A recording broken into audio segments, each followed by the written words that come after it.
தமிழ் கடல் மடை திறந்த வெள்ளம், தூய தமிழ் சிந்தனையாளர், மந்திர சொற்களும் மகடி வார்த்தைகளும் சுந்தர தமிழ்நடை சொந்தமென கொண்ட சொல்லின் செல்வர், வண்ண கலையழகு மாளாத சிலையழகு கண்ணிற் கவியழகு கற்பனைக்கு பேரழகு, உண்ணத்து விட்டாத உணர்வழகு படைத்த கன்னித்தமிழை காலமெல்லாம் போற்றி வரும் காந்த புலமை மிக்க கம்பீர பேச்சாளர், வைர நெஞ்சமும் வைராக்கியமும் கொண்ட வண்டமிழ் கொண்டல், வானத்தின் அகலத்தை வார்த்தைகளால் வடித்தெடுக்கும் ஞான தமிழ் களஞ்சியம், பார்க்கடலிலே பள்ளி கொண்டிருக்கும் பரந்தாமனை போல நூற்கடலிலே பள்ளி கொண்டிருக்கும் நுண்மான், நுழைபுலம் மிக்க அரசியல் தலைவர், தோல்விகளில் உறவெடுத்து தொண்டுகளில் நிறவெடுத்து காலத்தின் கொடையாக தமிழர்களுடைய நாவு கரசராக விளங்கிக் கொண்டிருக்கின்ற ஐயா நாஞ்சில் சம்பத் அவர்களை இந்த புதிய இயக்கத்திற்கு பெயர் சூட்டி எங்களுக்கு வாழ்த்துரை வழங்க வருமாறு அன்புடன் அழைக்கிறோம்.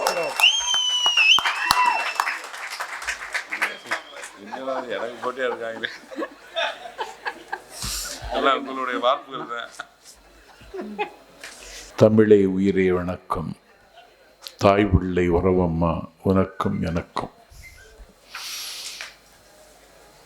ஒரு புதிய சகாப்தத்தின் தொடக்க விழா என்ற வகையில் தமிழகத்தின் அரசியல் வானில் புதிதாக பூத்திருக்கின்ற திராவிட வெற்றி கழகத்தை அறிமுகம் செய்கிற இந்த நிகழ்விற்கு தலைமை தாங்கி பெயரை அறிவித்திருக்கிற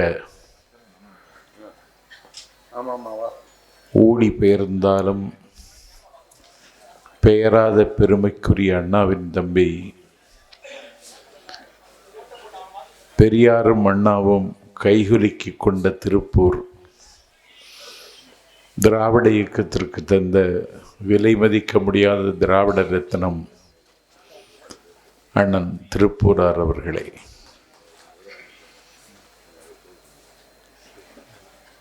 திராவிட வெற்றி கழகத்தின் ஒருங்கிணைப்பாளராக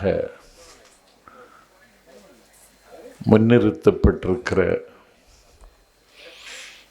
என் இதயத்தின் எல்லா அறைகளையும் ஆக்கிரமித்து கொண்ட ஆரியர் தம்பி,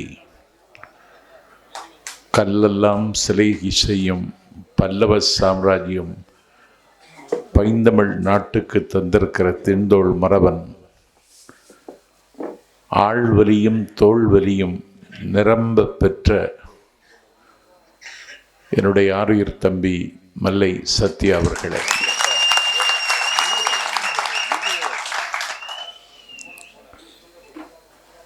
முதன்மை செயலாளர், கடல் கடந்த நாட்டில் இருந்தாலும் உள்ளமெல்லாம் தமிழகத்தை நோக்கியே சிந்திக்கின்ற என் சிந்திக்கும் செவிக்கும் இனிய வல்லம் பஷீர் அவர்களே, இந்த நிகழ்வில் கலந்து கொண்டிருக்கின்ற நிர்வாகிகளே, அரங்கம் நிறைய அமர்ந்திருக்கின்ற பெருமக்களே, ஜனநாயகத்திற்கு உப்பாகவும் சர்க்கரையாகவும் இருக்கின்ற ஏடுகளின் ஊடகங்களின் பெருமைக்குரிய நிருபர்களே, வணக்கம். உணவு கூட உண்ணாமல் உட்கார்ந்திருக்கிறீர்கள்.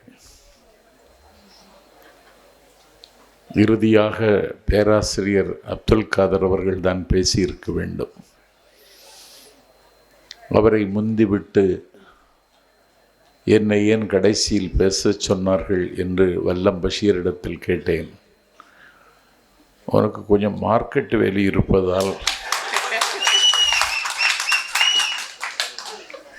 உன்னை கடைசியில் விடுகிறேன் என்றார்.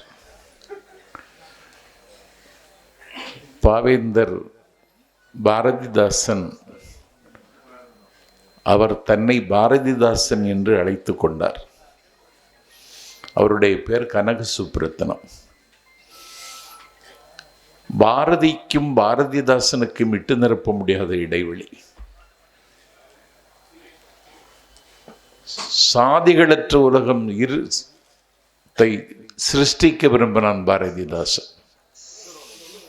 வாட பல புரிந்து வாழ்வை விழலாக்கும் மூட பழக்கத்தை முட்ட பெறும் மாடுகளை வண்டியிலே பூட்டி சீர்திருத்த வந்த ஈடற்ற தோளா இளந்தோளா கண்ணுரங்கென்று மூட நம்பிக்கையை அந்த கள்ளியை வெட்டி சாய்க்க எழுதினான் பாவேந்தன். ஆனால் பாரதி வள்ளிக்கும் பாடினான், வள்ளி மணாளன் முருகனுக்கும் பாடினான், கண்ணனுக்கும் பாடினான், பராசக்திக்கும் பாடினான். அந்த பாரதியின் பெயரை அவனோடு எண்ணத்தாலும் வண்ணத்தாலும் மாறுபட்ட பாரதிதாசன் பாவேந்தர் ஏன் பாரதிதாசன் என்று தன்னை அழைத்து கொண்டார் என்று நானே ஆய்வு செய்தேன். ஒரு நாள் ஓமை கவிஞர் சுரதாவை சந்தித்து எண்ணத்தாலும் வண்ணத்தாலும் மாறுபட்ட பாரதியின் தாசன் என்று பாவேந்தர் தன்னை ஏன் சொல்லிக் கொண்டார் என்று கேட்ட பொழுது, அது ஒன்றும் இல்லடா, அந்த காலத்தில் அவனுக்கு தான் மார்க்கெட் இருந்ததுடா, அதனால பாவேந்தர் தன்னை பாரதிதாசன் என்று சொல்லிக் கொண்டார் என்றார்.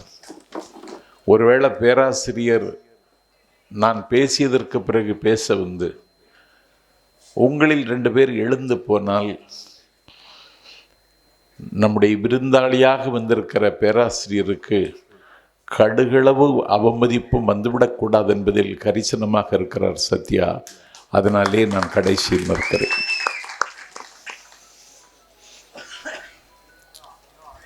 எல்லோரும் நாங்கள் இங்கே இருக்கிறோம். நாங்கள் கொப்பளங்களை மார்பகங்கள் என்று நம்பியவர்கள்.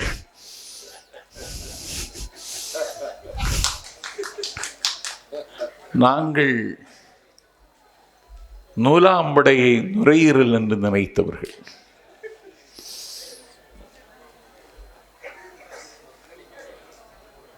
இன்றைக்கு எதிர்வினை யாரும் மாற்றவில்லை. ஆலாம்பாளையம் கண்ணப்பன் ஒரு அரசனை போல இன்றைக்கும் படை நடத்துகிறவர். கண்ணப்பன் என்பதோர் அன்பின்மை கண்டவன் என்ற பாட்டை படிக்கிற பொழுது கண்ணப்பன் நினைவுக்கு வருவார். எமர்ஜென்சி என்கிற யுத்தகாலம் முடிந்து யுத்தகாலம் வந்த பொழுது கலைஞருக்கு கார் ஓட்டிய காரணத்தினால் கைது செய்யப்பட்டவர். அவர் அண்ணன் வைகோவை நம்பி வந்தார். மூண்டெழுந்த மொழிப்போருக்கு முகமாக இருந்தவன் லெப்டினன்ட் ஜெனரல் என்று நாங்கள் கொண்டாடிய எல்ஜி. எல்ஜி பேசுகிற இங்கிலீஷை வைகோவே பேச முடியாது. அப்படி இருக்கும் அந்த இங்கிலீஷ். அவர் வந்தார். என் பெருமைக்குரியவர்களே, தென்னகத்தின் சேனாதிபதி என்று தலைவர் கலைஞர் அழைத்து கொண்டாடிய அண்ணன் பொன்முத்துராமலிங்கம் வந்தார். 1986 உள்ளாட்சி மன்ற தேர்தலில் திருப்பத்தூர் களத்தில் நின்ற புலவர் சிவந்தியப்பன் வந்தார். ஆதிக்க இந்திய எதிர்க்கின்ற சமரில் தமிழர்களை சுட்டுத்தள்ள உத்தரவு போட்ட பக்தவத்சலத்தை களத்தில் வீழ்த்திய DRR ராஜநத்தின் பிள்ளை செங்குட்டுவன் வந்தார்.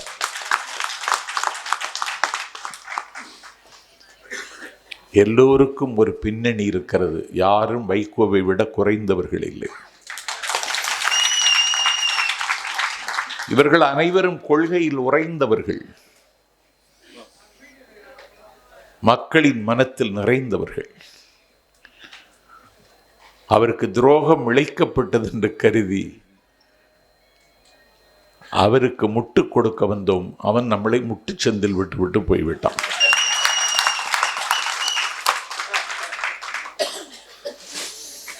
இந்த கூட்டம்தான் உண்மையாக கொள்கை நேசிக்கிற கூட்டம்.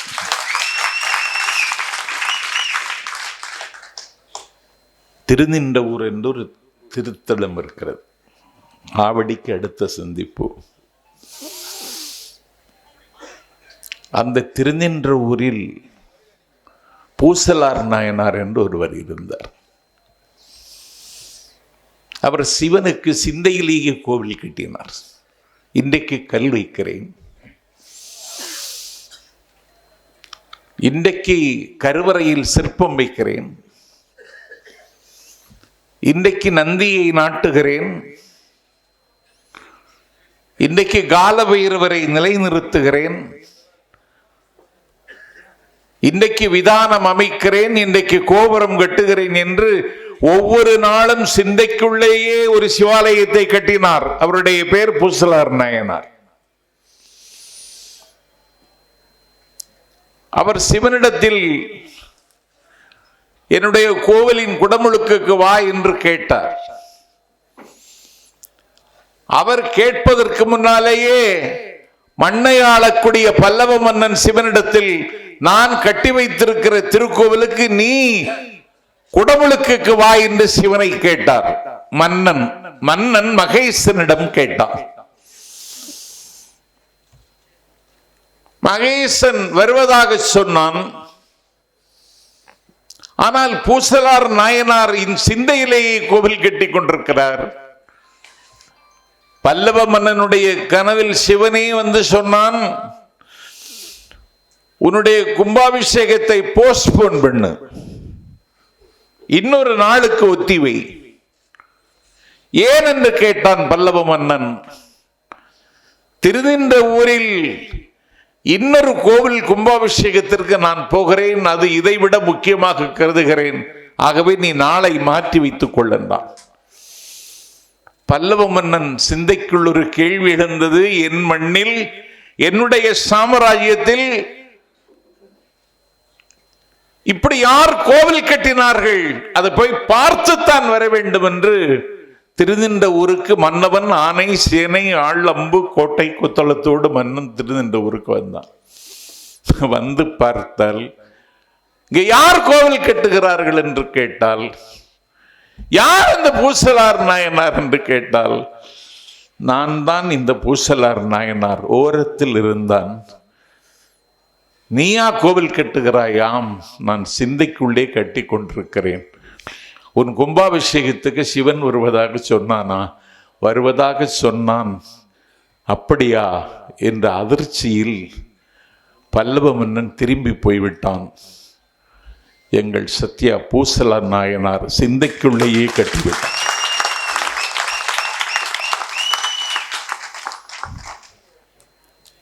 பல்லவ மன்னனுக்கு கட்டிய கோவிலுக்கு சிவன் போகவில்லை. பூசலார் நாயனார் சிந்தையில் கட்டிய கோவிலுக்கு சிவன் போனான். அதுதான் இன்றைக்கு நடக்கிறது. இது கொள்கை பூர்வமான கூட்டம்.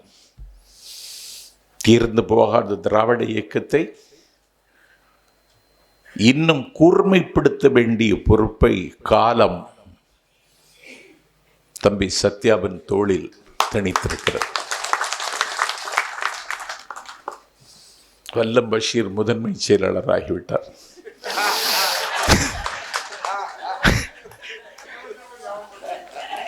என் நிலைமை பாருங்கள். இனி நான் அவரை முதன்மை செயலாளர் என்று அழைக்க வேண்டும். சுல்தான் கடை பிரியாணி வாங்கிட்டு வாடான்னு சொன்ன ஆறுமுகசாமி இனி நான் மாவட்ட செயலாளர் என்று அழைக்க வேண்டும்.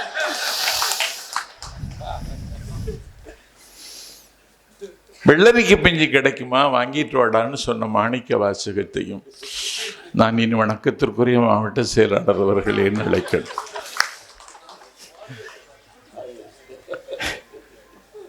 இதைத்தான் அண்ணா சொன்னார், சாமானியர்கள் சகாப்தம் என்றார்.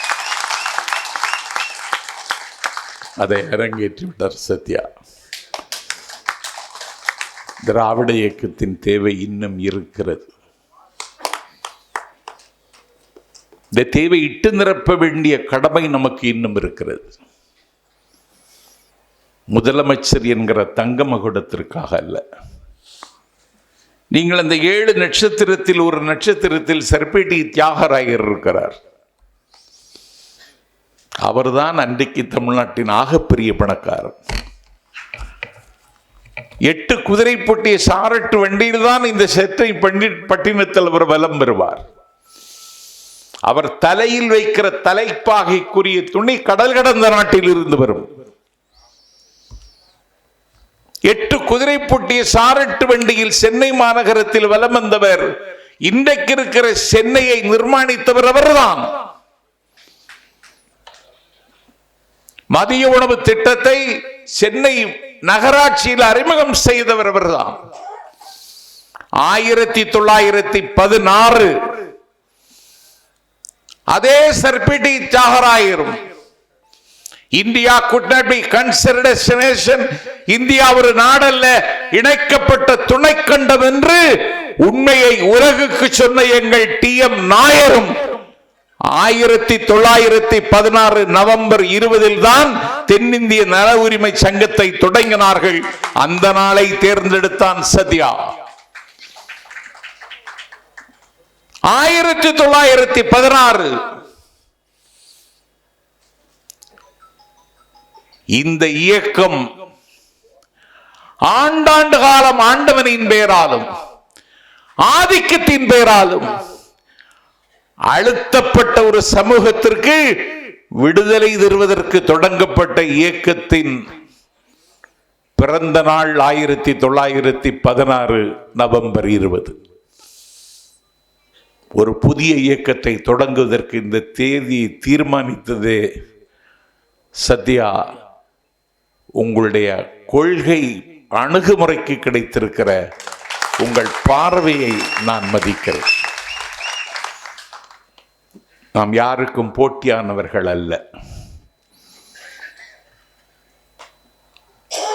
வெள்ளுடை வேந்தர் சர்பிடி தியாகராயர் நீதி கட்சியை வென்றெடுப்பதற்கு அன்றைக்கு 1 கோடி ரூபாய் செலவழித்தார்.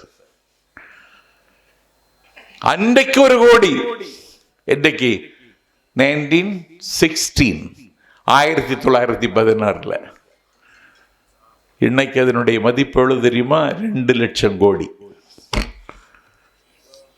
இந்திய அரசனுடைய பட்ஜெட்டே அதில் போட்டுடலாம், தமிழ்நாடு அரசனுடைய பட்ஜெட்டே அதில் போட்டுடலாம். 2 லட்சம் கோடி செலவழித்து நீதி கட்சி களத்தில் நின்று வென்று வாகை சூடியதற்கு பிறகு வெற்றி பெற்ற நீதி கட்சியினுடைய தலைவர் வெள்ளுடை வேந்தர் சர்பிடி தியாகராயரிடம் பிரிட்டிஷ் கவர்னர் லார்ட் வில்லிங்டன் தமிழ்நாட்டின் முதலமைச்சர் என்கிற தங்க மகுடத்தை ஏற்றுக்கொள்ள வாருங்கள் என்று அழைத்த பொழுது, தங்க தாம்பாளத்தில் வைத்து அழைத்த பொழுது, ஜவஹர்லால் நேருவினுடைய சீடர்களும் என்னையும் என்னுடைய சகா TM நாயரையும் இழித்தும் பழித்தும் பேசுகிற காலகட்டத்தில் இந்த முதலமைச்சர் மகுடத்தை ஏற்க விரும்பவில்லை என்று கோடி செலவழித்ததற்கு பிறகும் அந்த சிம்மாசனத்தை நாடி போகாத தலைவன் எங்கள் சர்பிடி தியாகராயர்.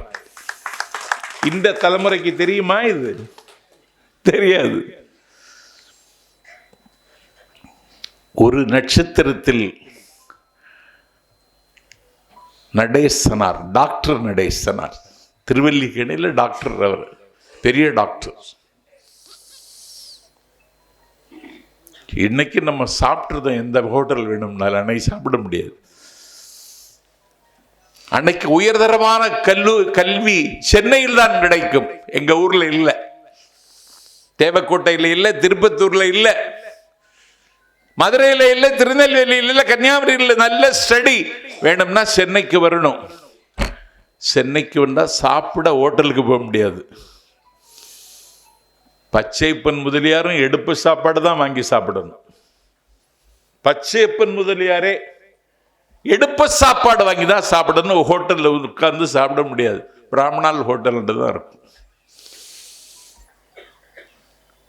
கல்வி தேடி வர்ற பிள்ளைகளுக்கு சாப்பாடு இல்லை, தங்க இடம் இல்லை. இந்த நிலையை உணர்ந்த டாக்டர் நடேசனார் ஒரு ஹாஸ்டல் தொடங்கினார். அந்த ஹாஸ்டலுக்கு பேர் தான் டிரவிடியன் ஹாஸ்டல். அதுதான் இந்த கட்சியினுடைய மூலபலம். ஒரு ஹாஸ்டல் தொடங்குகிறார். மாணவர்கள் தங்குகிறார்கள், படிக்கிறார்கள். ஒரு வரலாற்று உண்மை உங்களுக்கு சொல்லுகிறேன். விடுதலை பெற்ற இந்தியாவினுடைய the first prime minister Pandit Jawaharlal Nehru, அவருடைய மினிஸ்ட்ரியில் த ஃபஸ்ட் ஃபினான்ஸ் மினிஸ்டர் இந்த ஹாஸ்டலில் படித்த ஆர்.கே. சண்முகம் செட்டியார். அந்த நடேசனார் படம் அந்த நட்சத்திரத்துக்குள் இருக்கிறது. அந்த நட்சத்திரத்தில் வெள்ளுடை வேந்தர் சர்பிட்டி தியாகராயர் படம் இருக்கிறது. அந்த நட்சத்திரத்துக்குள்ளே நாயரின் படம் இருக்கிறது. திராவிட இயக்க வரலாற்றில், 100 ஆண்டு கால வரலாற்றில் இந்த 3 பேரையும் நினைக்கிற தலைவனாக, நெஞ்சில் வைக்கிற தலைவனாக சத்யா ஒரு புதிய அத்தியாயத்தை எழுதியிருக்கிறார்.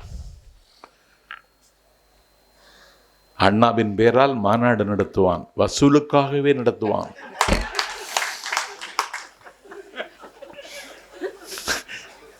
இந்தியா பூரா வசூல் பண்ணுவான். இந்த 3 தலைவர்களை பேச வச்சுட்டார்ல இன்னைக்கு. அந்த அந்த அந்த அந்த ஒரு நட்சத்திரக்குள்ளே கார்ல் மார்க்ஸ் இருக்கிறார். நீங்களும் நானும் பறப்பதற்கு அவன்தான் புறாவிடமிருந்து இறகுகளை வாங்கி தந்தான். நீங்களும் நானும் சிந்திப்பதற்கு வானத்திடமிருந்து அவன்தான் இதயத்தை வாங்கி தந்தான். நீங்களும் நானும் பார்ப்பதற்கு சூரியனிடத்தில் இருந்து ஒளியை அவன்தான் வாங்கி தந்தான். அந்த கார்ல் மார்க்ஸினுடைய படம். என் பெருமைக்குரியவர்களே, நாடு நாடாக அவன் கடத்தப்பட்டான். நாதியற்றவனாக இருந்தான். என் பெருமைக்குரியவர்களே, அவன் ஒரு அரண்மனையில் இருக்கிறவளை காதலித்தான். அடுத்த வேளை உணவுக்கு அவனுக்கு உத்தரவாதம் இல்லை. ஒரு அரண்மனையில் பிரஷ்ய நாட்டினுடைய அமைச்சரின், மன்னனுடைய தங்கையை காதலித்தான். அவள் பேர் ஜென்னி. இவ்வளவு பெரிய கோடீஸ்வரி, வைரங்களை உடம்பால் அலங்கரிக்கிற அரண்மனையில் இருந்தவள் கார்ல் மார்க்ஸை காதலித்தாள். அவனை நம்பி வந்தாள். சூரியனை அஸ்தமிக்காத லண்டன் சாம்ராஜ்யத்தில் ஒரு நூலகத்தில் போய் இருந்து கொண்டு சிந்தித்துக் கொண்டே இருப்பான் கார்ல் மார்க்ஸ். அவன் நூலகத்தில் இருந்து வீட்டுக்கு வருகிற பொழுது அவனுடைய மனைவி ஜென்னியினுடைய மடியில் குழந்தை படுத்திருக்கும். குழந்தைக்கு காய்ச்சல் என்பாள். மருந்து வாங்க காசில்லை. குழந்தை மடியிலேயே மரித்து விட்டது. மடியிலே இறந்துட்டு குழந்தை. அப்பொழுது ஜென்னி சொன்னாள், அரண்மனையில் பிறந்தவள் சொன்னாள், குழந்தை இறந்து விட்டது என்று. அப்பொழுது கார்ல் மார்க்ஸ் சொன்னான், இனி பிறக்கிற குழந்தைகள் இறக்காமல் இருக்கத்தான் நான் எழுதி கொண்டிருக்கிறேன் என்றான். அந்த படம் இதில் வந்தாச்சு, நட்சத்திரத்துக்குள்ள வந்தாச்சு. பாபா சாஹிப் அம்பேத்கர். அப்பா, விசாலமான அறிவு, அளந்து பார்க்க முடியாத அறிவு.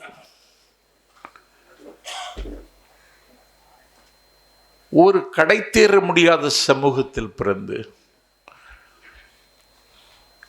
வேலை செய்து கொண்டிருக்கிற தந்தையை பார்க்க வேண்டும் என்ற அம்பேத்கரும் அவருடைய தம்பியும் விரும்பி காரில் பயணித்த பொழுது கார் பழுதாகி நிற்க இன்னொரு வண்டியில், குதிரை வண்டியில் ஏறி பயணிக்கிற பொழுது குதிரை வண்டிக்காரன் இவன் ஒடுக்கப்பட்ட சமூகத்தை சார்ந்தவன் என்று அறிந்த உடனே வண்டியை குடை சாய்த்து விட்டான். ஒரு வண்டியில் பயணிப்பதற்கு கூட உரிமை மறுக்கப்பட்ட அம்பேத்கர் தான் எங்கள் அரசியல் சாசனத்தை ஆக்கி தந்தான். இன்றைக்கு அரசியல் சாசனத்திற்கு ஆபத்து சத்யா. உங்கள் பணி பெரிய பணி, அரசியல் சாசனத்திற்கே ஆபத்து. இதற்குள்ளே நட்சத்திரத்துக்குள்ளே பெரியார் இருக்கிறார். நான் இந்த நாளுக்காக காத்திருந்தேன். நீங்கள் இப்படி பெயர் வைப்பீர்கள் என்று முன்கூட்டியே ரகசியமாக சொல்லியிருந்தால் நான் இன்னும் கொஞ்சம் தயார் செய்து விட்டு வந்திருப்பேன். இன்றைக்கு பெரியாரை கொச்சைப்படுத்துவதற்கென்றே ஒரு பெயர் புறப்பட்டிருக்கிறான். தமிழ் தேசியம் என்கிற பெயராலே அந்த தருதலைக்கு தமிழ் தேசியமும் தெரியாது, திராவிட தேசியமும் தெரியாது. வள்ளுவன் செய் திருக்குறளை மறுவர நன்கு உணர்ந்தோர்கள் உள்ளாமறுவாரி ஒரு குலத்துக்கு ஒரு நீதி என்று கேட்டான். கேட்டவன் மனோன்மணியம் சுந்தரம் பிள்ளை. மனோன்மணியம் சுந்தரம் பிள்ளை மனோகரமான மலையாள நாட்டில் இருக்கிற பொழுது சுவாமி விவேகானந்தர் அங்கே வருகிறார். விவேகானந்தர் மனோன்மணியம் சுந்தரம் பிள்ளையிடம் கேட்டார், நீ என்ன கோத்திரம் என்று. மனோன்மணியம் பிள்ளை சுந்தரம் பிள்ளை சொன்னான், நான் திராவிட கோத்திரம் என்று. எங்கே இருக்கிறது என்று திராவிடம் என்ற பெயர் கேட்கிறார். என் கால் செருப்புக்கு சிறகு முளைக்கிறது. ஆதிசங்கர பகவத் பாதர் சுப்பிரமணிய புஜங்கம் தந்தவன்,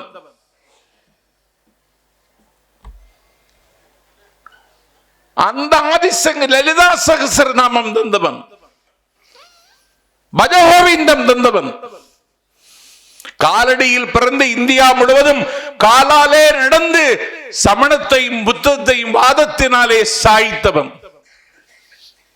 அந்த ஆதிசங்கர பகவத் பாதர் தமிழை 400 இடங்களில் வைத்து, இன்னும் சொல்ல போனால் களப்பரர் காலத்திற்கு பிறகு தமிழ் வீழ்ச்சியுற்ற காலத்தில் பாசுரத்தை எழுதத் தொடங்கி 400 இடத்தில் தமிழை உச்சரித்த திருஞான சம்பந்தரை திராவிட சிசு என்று சொன்னார் ஆதிசங்கர். ஜனகணமன அதிநாயக ஜேகே என்று எங்கள் தேசிய கீதத்திலே திராவிட உத்கல வங்கா என்றார் ரவீந்திரன் தாகூர். இந்த பயல் எதுவும் படிக்கவில்லை, ஆமைக்கறி மட்டுமே தின்றிருக்கிறான்.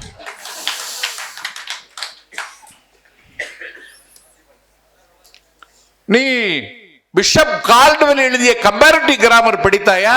இல்லை.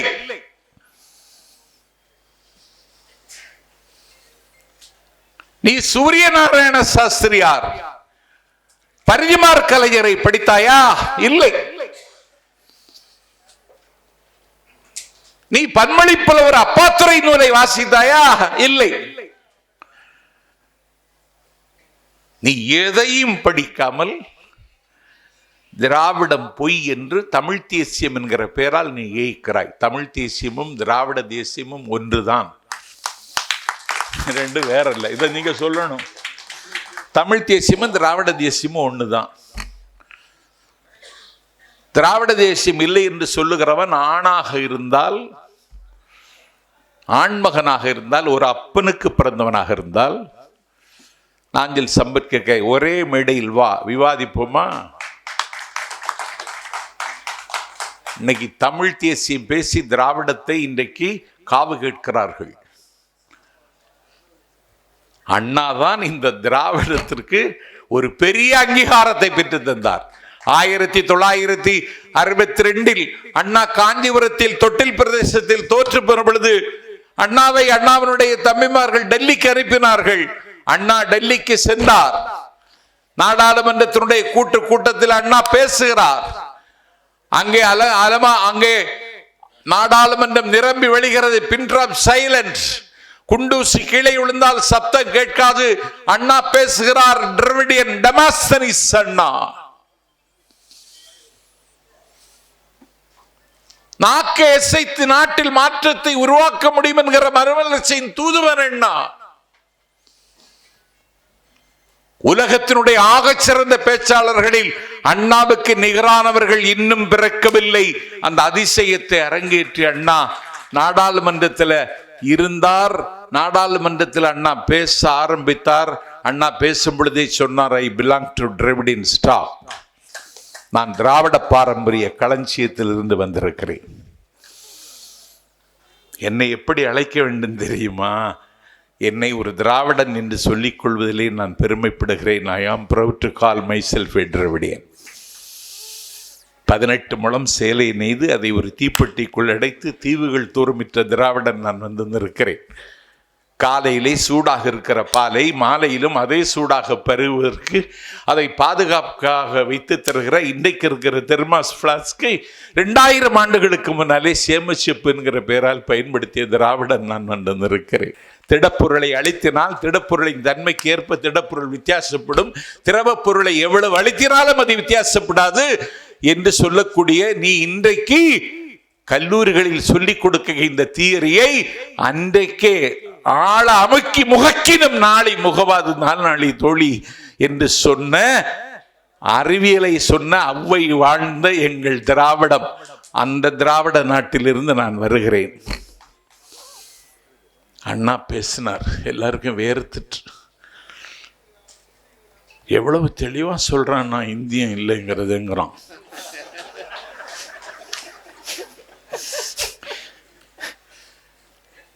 நான் திராவிடன், ஐ எம் எ டிராவிடியன் அப்படின்னு சொல்றார். 39 ஆண்டு காலம் பாராளுமன்றத்தில் நின்றவர், படிக்கட்டில் நின்றவர் பாபு ஜெகஜீவன் ராம்.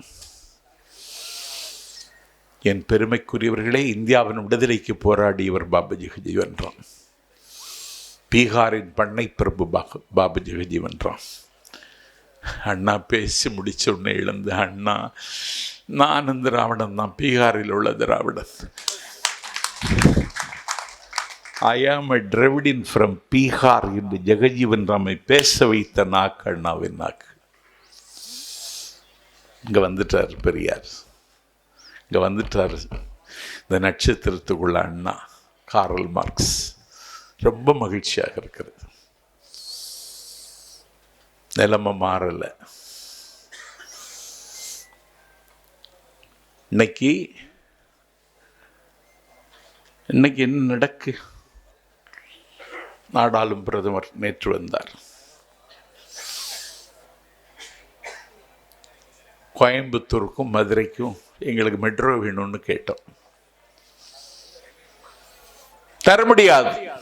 ஏன்னு கேட்டா 20 லட்சம் ஜனத்தொகை இருக்கிற ஊருக்கு தான் கொடுப்போம்னா. நேத்தைக்கு தகவல் கான்பூருக்கு கொடுத்துருக்கான், 20 லட்சம் அங்க இல்லை. ஆக்ராவுக்கு கொடுத்திருக்கான், 20 லட்சம் அங்க இல்லை. நாக்பூருக்கு கொடுத்திருக்கான், 20 லட்சம் அங்க இல்லை. சூரத்துக்கு கொடுத்திருக்கான், 20 லட்சம் அங்க இல்லை. போபாலுக்கு கொடுத்திருக்கிறார், 20 லட்சம் அங்க இல்லை. மதுரையில் 24 லட்சம் பேர் இருக்கும், இல்லைன்ட்டான். திருச்சியில் 23, கோயம்புத்தூர்ல 23 லட்சம் பேர் இருக்கிறோம், மெட்ரோ தர முடியாதுன்ட்டான். சத்யா நாடாளுமன்றத்தில் 2251 கோடி, 42 லட்சம் அரசு பள்ளி மாணவர்களுக்கு வர வேண்டிய தொகை ஏன் நீங்க இன்னும் விடுவிக்கலன்னு கேட்டா, சம்பந்தப்பட்ட துறை அமைச்சர் தர்மேந்திர பிரதான் நாடாளுமன்றத்தில் சந்தையில் அல்ல, சதுக்கத்தில் அல்ல, சத்திரத்தில் அல்ல, சாவடியில் அல்ல, சந்துமுனையில் நின்று கொண்டல்ல, நாடாளுமன்றத்தில் நின்று கொண்டு இந்தியாவின் மனிதவள மேம்பாட்டுத்துறை அமைச்சர் தர்மேந்திர பிரதான் சொல்லுகிறார், அன்டெமோக்ராட்டிக் கண்ட்ரி தமிழ்நாடு, ஜனநாயகம் இல்லாத நாடு தமிழ்நாடு, அன்கல்ச்சர்டு பீப்புள் தமிழ்நாடு, கலாச்சாரம் இல்லாதவர்கள் நாடு தமிழ்நாடு என்று நாடாளுமன்றத்திலே ஒரு அமைச்சர் பதிவு செய்கிறார். என்ன கொடுமை இது! யார் எதிர்வினையாற்றினார்கள் கூர்மையாக, நேர்மையாக? நம்ம எவ்வளவு பெரிய ஆபத்தில் இருக்கோம் இன்னைக்கு. இந்தியாவினுடைய குடியரசுத் தலைவர் திரௌபதி முர்மு ஒரு புதிய பாராளுமன்றம் கட்டிட்டான். குடியரசுத் தலைவருக்கு அழைப்பில்லை. என்னங்க இது? குடியரசுத் தலைவருக்கு அழைப்பில்லை. ராமர் கோவில் கட்டிட்டான், குடியரசுத் தலைவருக்கு அழைப்பில்லை. இந்தியாவில் நடக்கிறது. எங்கே போகிறோம் நாம்? இன்றைக்கு எதை பற்றியும் கவலைப்படாமல் கார்ப்பரேட்டுகளின் கையில் கொண்டு போய் நாட்டை கொடுத்து நம்ம எல்லாம் தெருவில் விட்டு விட்டார்கள். தினசரி பயணிக்கிறவன் நான். ஒரு பயணத்தினுடைய வலி எவ்வளவு கொடூரமானது என்பதை நாளும் அனுபவிக்கிறவன் நான். 48 கோடி பேர் அன்ரிசர்வ்டு கம்பார்ட்மெண்ட்ல பயணிக்கிறவர்கள். இந்தியாவில் முன்பதிவு செய்து பயணச்சீட்டு உறுதியாகி பயணிக்கிறவர்கள் இருக்காங்க. ஆனால் அன்ரிசர்வ்டு கம்பார்ட்மெண்ட்ல பயணிக்கிறவர்கள் 48 கோடி பேர்.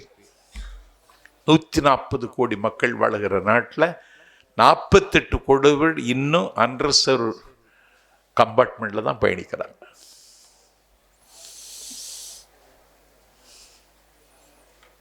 என்ன அக்கிரமை இது? எனக்கு இந்தியாவுக்கு இன்னைக்கு விமானம் கிடையாது. சிங்கப்பூரில் போய் இறங்குறேன், எல்லா நாட்டு விமானமும் நிற்குது, இந்தியன் விமானத்தை காணலை. ஒரு நாடை இவ்வளவு பள்ளத்தில் தள்ளி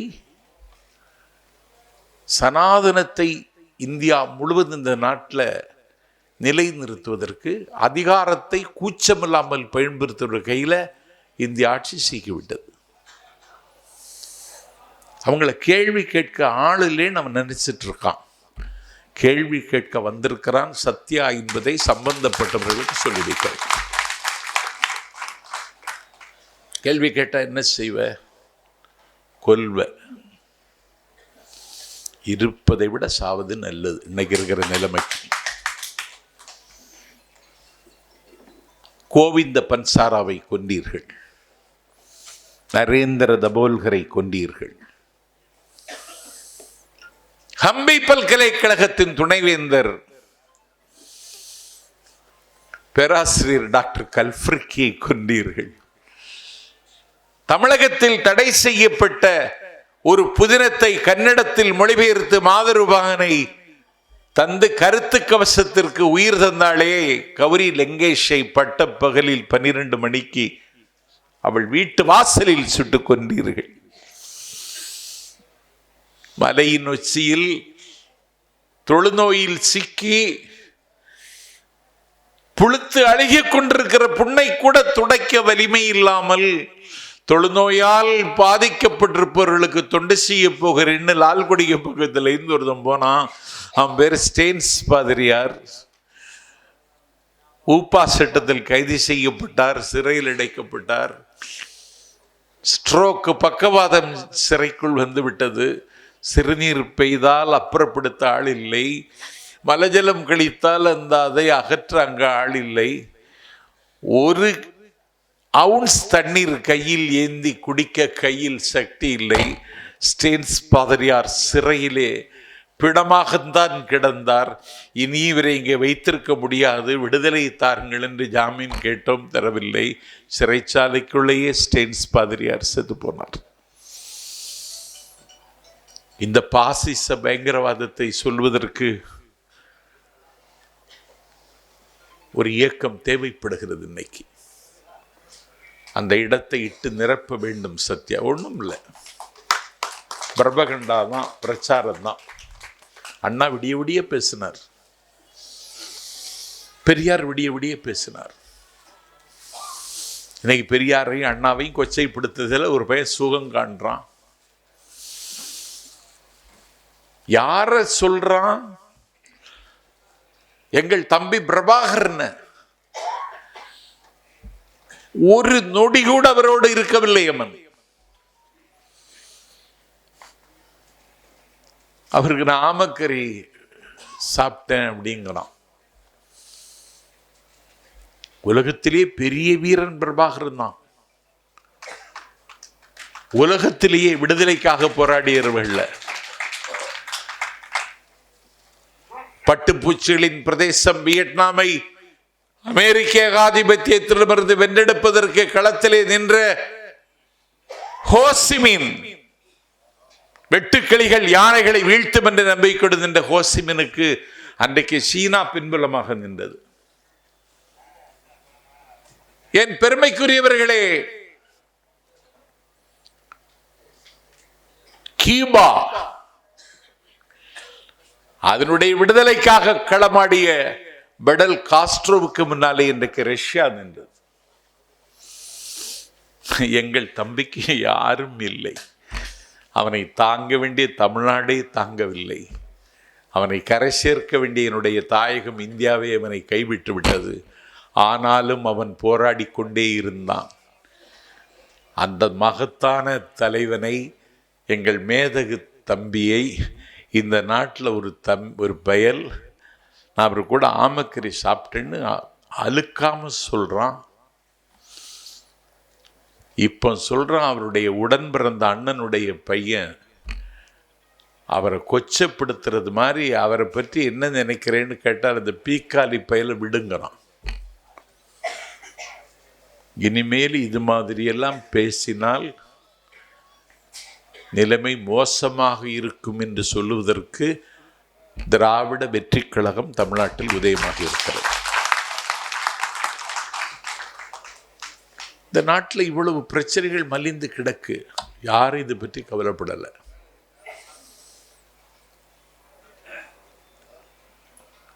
ஒருதன் சொல்றான் திருச்சியிலிருந்து மதுரை வரைக்கும் தான் போதை இருக்குங்கிறான்.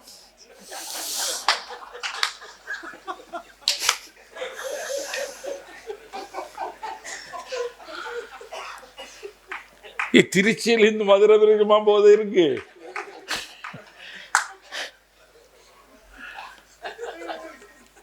அதுக்காக நடக்க போறான்.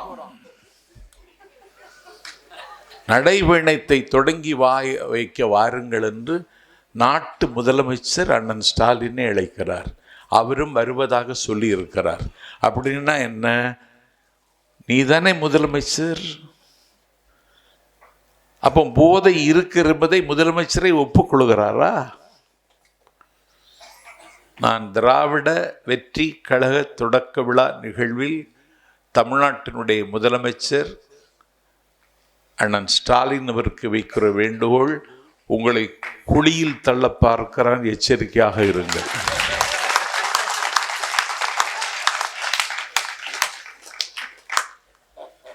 உங்களை வச்சே வாக்குமூலம் வாங்க போறான். போதை இருக்கிறது என்பதை உங்களையே ஒப்புக்கொள்ள வைக்க போகிறான். அவனுக்கு பேர் தான் வைகோ. வைகோ என்பது பெயர் அல்ல, சதி கிடங்கு.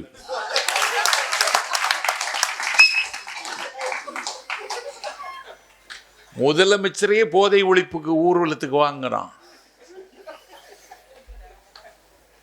என்னடா இது? போதையை ஒழிக்கணுமானா நீ குஜராத்துக்கு போ. அத்தானியினுடைய துறைமுகத்தில் இருந்தால் போதை பொருட்கள் எல்லாம் வருகிறது. இந்த நாடகமெல்லாம் இனிமேல் தமிழ்நாட்டில் எடுபடாது. அதனால தம்பி சத்யா, கொள்கையை நெஞ்சில் ஏந்தி கொண்டு பயணம் செய்யுங்கள். வெற்றியை பற்றி யோசிக்காதீர்கள். தேர்தல் வெற்றி மட்டும் வெற்றி அல்ல. வெற்றி என்பது success is a journey, not victory. பயணம்தான் வெற்றி. நான் மதிமுகவிலிருந்து வெளியேறியதற்கு பிறகு இதுவரைக்கும் மதிமுக கூட்டம் நடந்திருக்கா?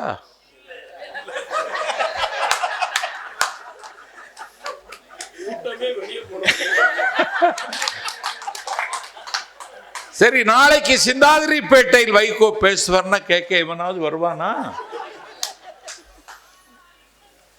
அதுதான் ஜேர்னியே அவனுக்கு நின்று போச்சு.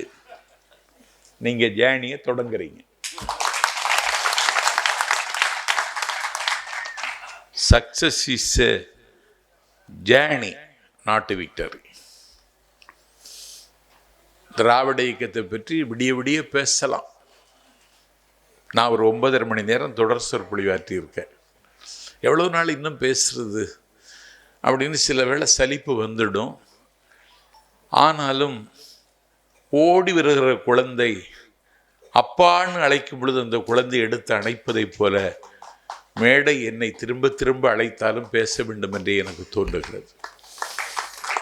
ஏன்னா திராவிட இயக்கத்திற்குத்தான் அவர்கள் அறைகோல் விடுகிறார்கள். அவங்களுக்கு கவலை இப்போ தமிழ்நாட்டில் இவங்க இருக்காங்களேங்கிற கவலை தான். காஷ்மீரில் வரைக்கும் காலை ஊனிட்டோம், தமிழ்நாட்டில் ஏன் காலை ஊன்ற முடியாதுன்னு கணக்கு போடுறாங்க. பீகார் போதி மரம் இருக்கிற ஊர்லேயே ஜெயிச்சிட்டோம், புத்தன் பிறந்த மண்ணிலேயே ஜெயிச்சிட்டோம் அப்படின்னு கணக்கு போடுறாங்க. நீ பீகாரில் பெற்றது வெற்றியும் அல்ல. 1.25 லட்சம் பேர் 10,000 ரூபாய் வாங்கிட்டு ஓட்டு போட்டிருக்கான். 1.25 கோடி பேர் 10,000 ரூபாய். 8ஆம் தேதி தேர்தல் தேதி அறிவிக்கிறான்னா 1ஆம் தேதி 10,000 ரூபாய் அக்கௌண்ட்டுக்கு வந்துச்சு. இதுக்கு பேர் வெற்றியா?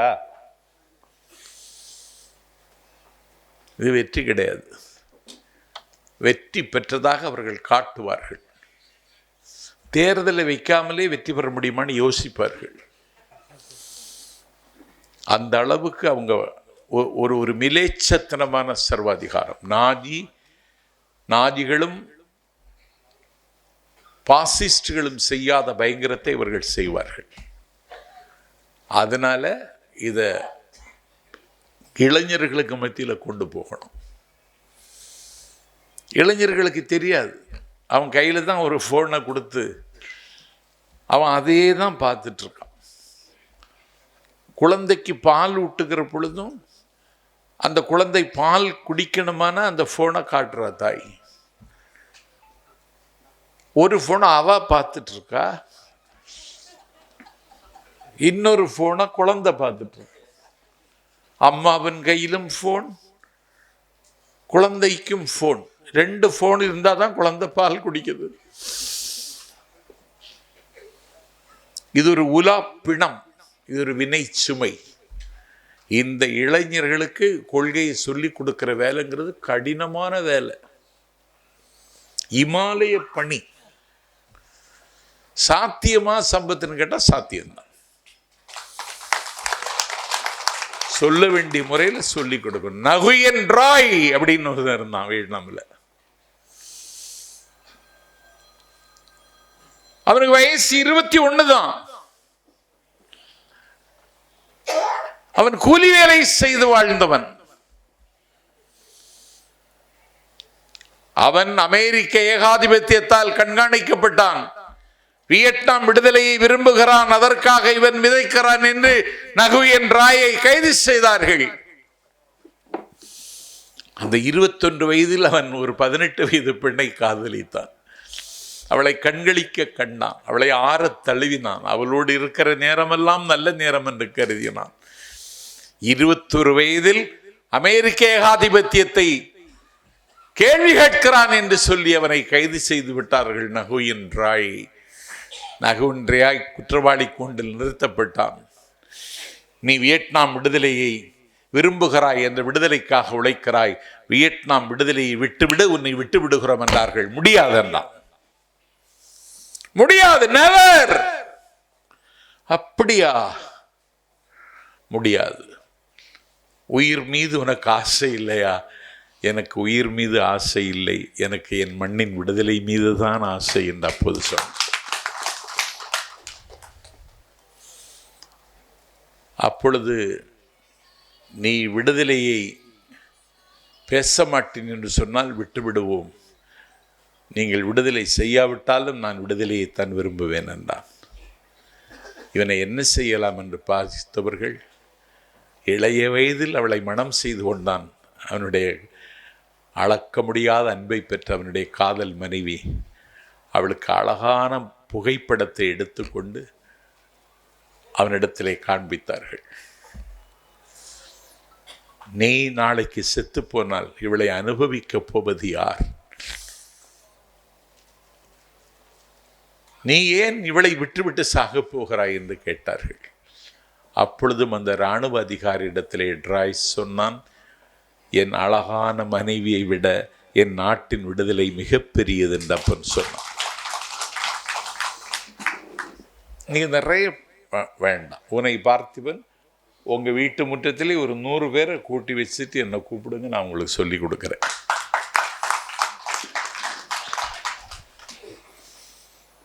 ஆரடி பிரபாகரன் ஒரு 50 பேரை உங்கள் வீட்டு முற்றத்தில் வச்சுட்டு இதை வந்து சொல்லுங்கன்னு சொன்னால் சொல்லி கொடுக்குறேன். நாம் ஒரு பெரிய பிரச்சார வார், ஒரு பிரபகண்டா வார் நடத்த வேண்டிய நிலைமைக்கு நாடு மோசமடைந்திருக்கிறது. அதனால தம்பி சத்யா வெற்றியும் பெற வேண்டும். அரசியல்ல நாங்கள் இருந்த கட்சி வெற்றி பெறவே இல்லை, தோத்துட்டே இருப்போம். நான் பேசிட்டே இருப்பேன்.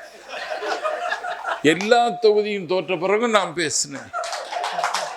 நான் அப்போது சொன்னேன், இன்னும் 20 தொகுதி இருந்தாலும் தோற்போம் அப்படின்னு.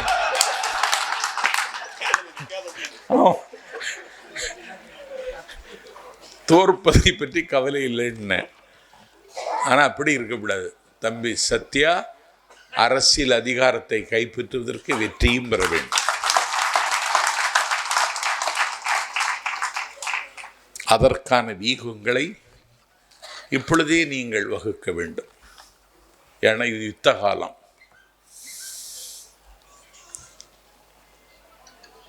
பாமக தலைவரை போய் மோடிய பார்க்கறான்.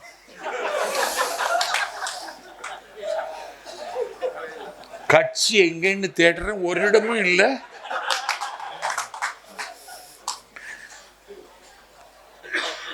என்னடா இது? இல்லாத கட்சி தலைவனை இந்தியாவின் பிரதமர் பார்க்கிறான். நீங்க மாமல்லபுரத்தின் பேரூராட்சி மன்ற தலைவராக இருந்தவர். மதுராந்தகம் களத்தில் ஒரு குறைந்த வாக்கு வித்தியாசத்தில் தோற்றவர். தொடர்ந்து இயங்கிக் கொண்டிருப்பவர், மக்களோடு இருப்பவர். நீங்களும் வெற்றி பெற வேண்டும் என்று நான் விரும்புகிறேன், விளைகிறேன். ஏன்னா ஜெயிச்சாதான் மதிப்பான்.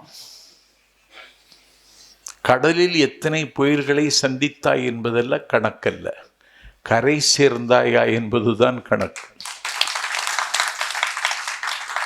அவன் எங்களை சொல்லி சொல்லி ஏமாத்திட்டான். இன்னும் சொல்றான் நான் வெற்றி பெறுவோம்னு.